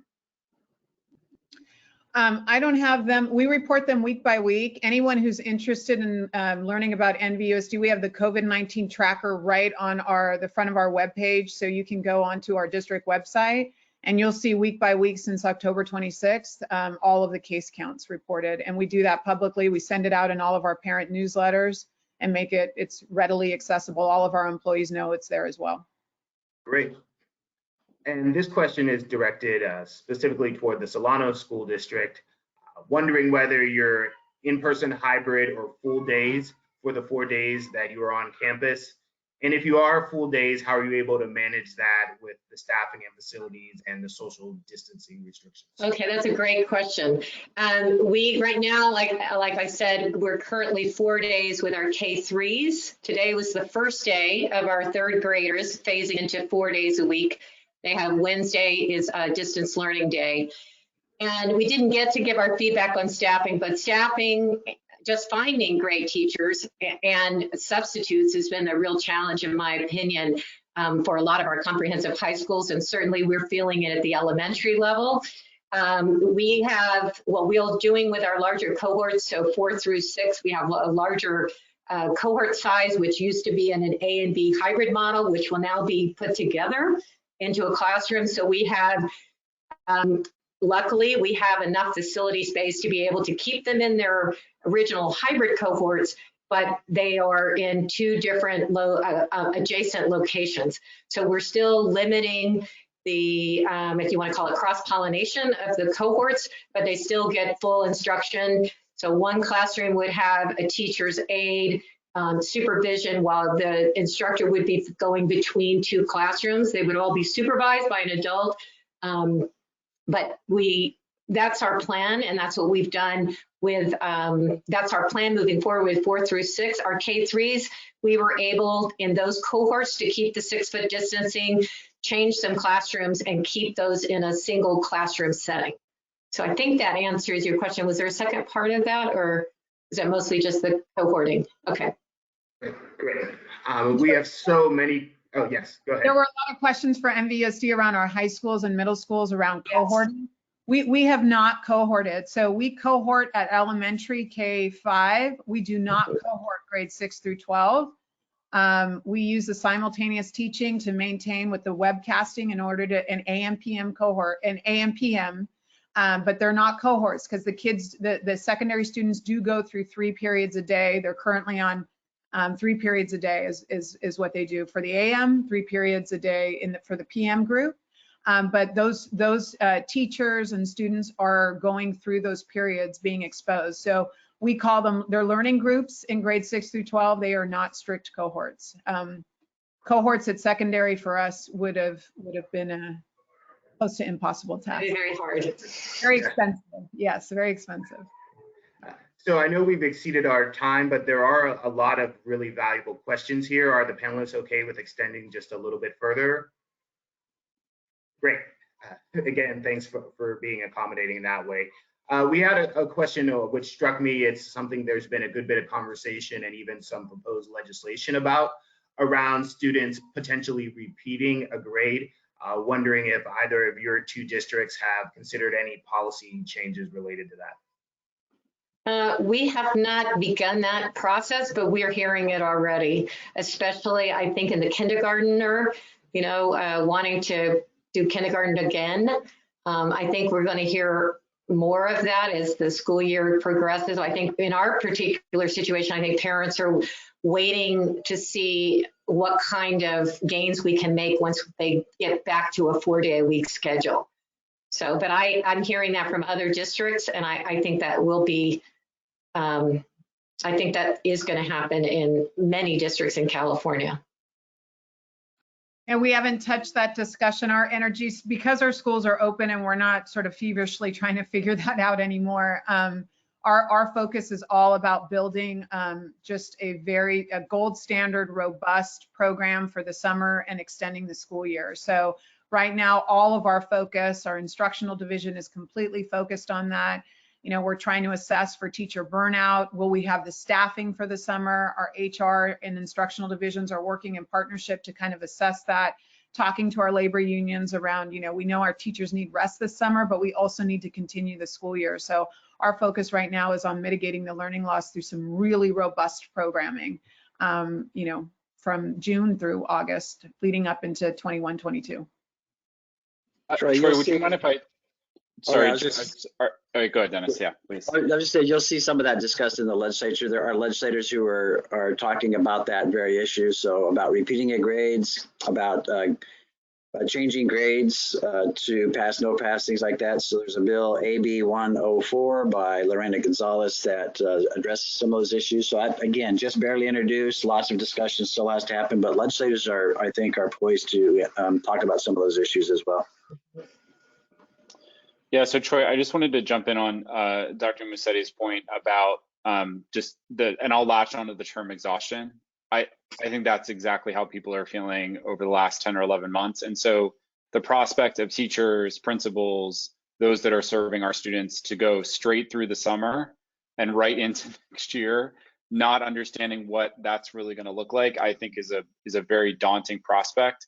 So what and I'll just raise this even further on what Dr. Musetti had said around thinking about flexible opportunities for other types of adults to engage those children, to potentially a bridge between, lessons that teachers are delivering for core content. There's been a lot of talk nationally about raising tutors, and I would think really flexibly about that.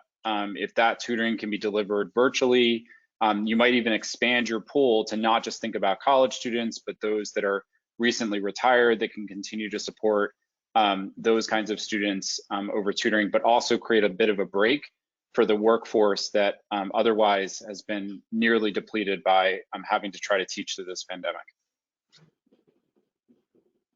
I think that's an excellent point. Thanks for raising it and expanding on that.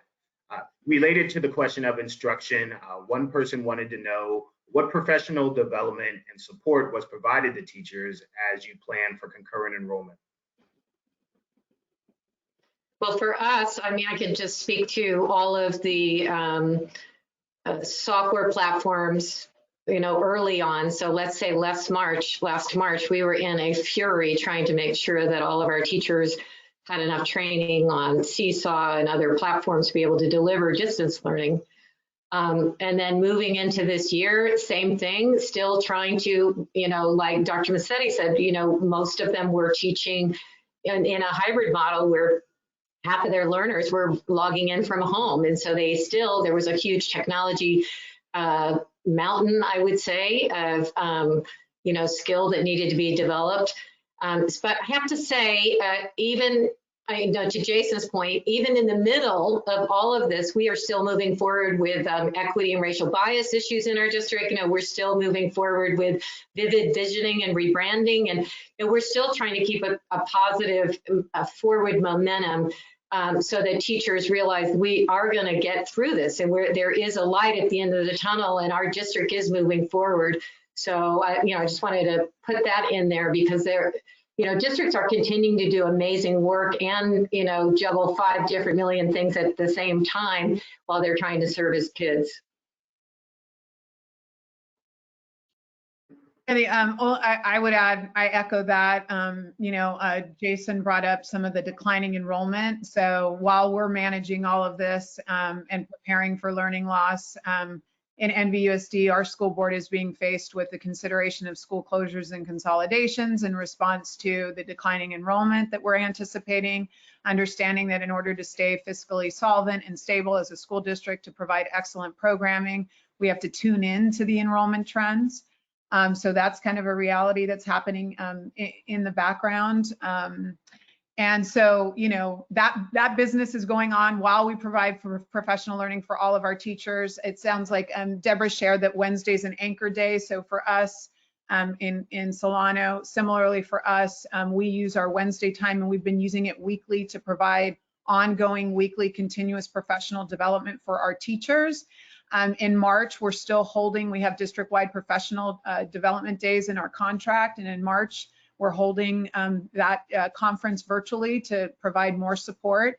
If you do enact simultaneously teaching with webcasting from the classroom where teachers are doing Zoomers and Roomers simultaneously, it's laborious. I gave a shout out to NVUSD kids. I'm going to give a shout out to NVUSD teachers because our grade 4 through 12 teachers have been doing simultaneous teaching since October.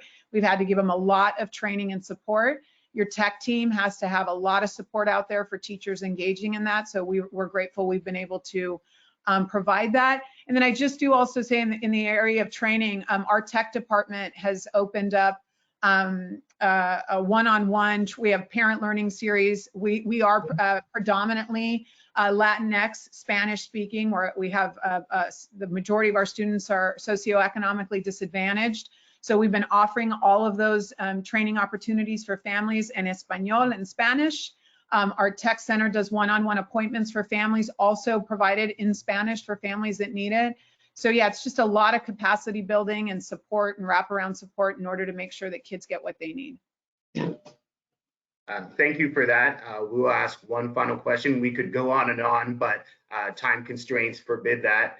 I would say that if your question did not get answered, or you think of another question later that you want to submit, you can email it to csba@csba.org, or you can also visit our COVID-19 webpage and submit a question through the portal there. You'll also find a lot of resources at that webpage.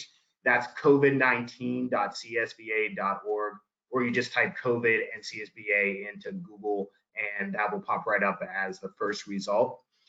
But a question I thought was profound is, what are the barriers for our districts serving large populations of low socioeconomic students from having some in-person instruction or having access to intervention strategies? I guess to frame it another way, what are the barriers that are particular to low-income communities that are preventing the resumption of on-campus instruction at the same rate as we see in more affluent communities or school districts? So, I can tap on that briefly. On the Community Vaccine Advisory Committee, it's been a real challenge because equity was the basis originally for the way the vaccine would be distributed. Looking at those that are in high-risk jobs and they're essential workers that have to go every day, and then looking at communities that are very vulnerable that have incredibly high rates of infection, and we haven't seemed to get out of that yet. I think the missing missing bullet is to really be able to establish safety for employees, because when you're in a community, and unfortunately these communities of low income are in our HPI, Healthy Places Index, have are very vulnerable on many levels when it comes to health. It's difficult to open your doors when you have high infection rates in your community. And I know we've seen that. We've seen that in some schools in San Diego County tried to open and had to close because they just couldn't get enough subs to keep for all of the, classrooms that were closing.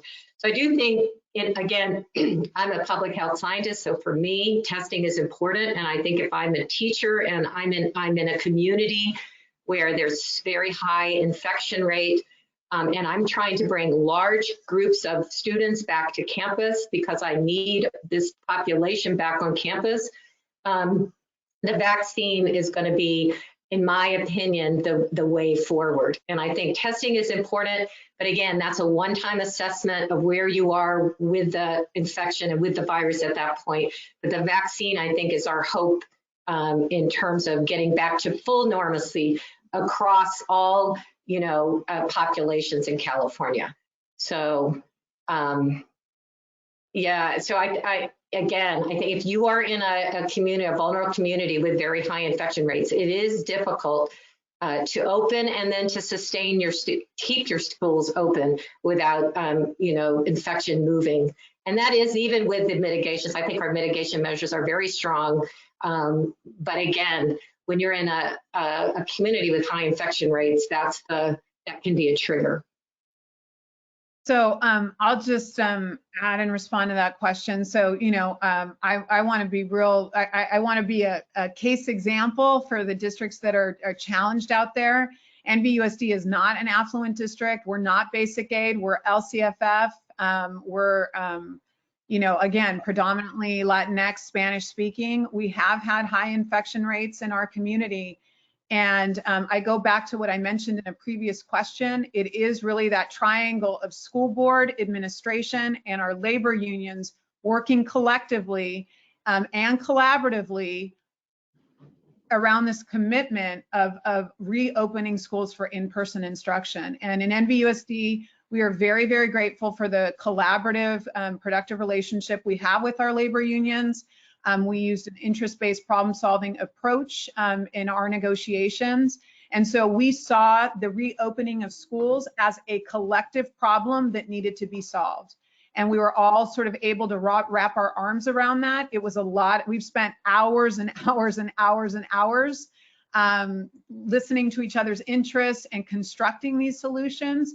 But it's through the co-construction of those solutions and then providing the evidence in the ground that people could trust the administration to ensure safety on our campuses that we were able to open the doors on October 26th at all 28 of our schools. So you know, it does take a lot of relationship and trust. And so I've worked in all kinds of districts, and so I know that that can be sort of a challenge based on, you know, historical precedents and other issues or you know, past issues that have been dealt with between management and labor, school boards, you know, trying to figure out where to put their support. But we need to remember to put our kids first. And so it's the commitment to kids first that'll get the doors open of our schools. Thank you. I think that's all we have time for today. And that note about putting kids first and building trust, I think, is a very important point and one to end on. So thank you to our panelists for all the great information you shared, to our viewers for tuning in today. And one last note again, for more information, you can go to csba.org/coronavirus. We will be posting the recording of this webinar there, as well as the slide deck our presenters have used. And you can also find the video on our YouTube channel, which is youtube.com/CSBA video. Thanks again to everyone. Best of luck in dealing with our crisis and in serving students and families.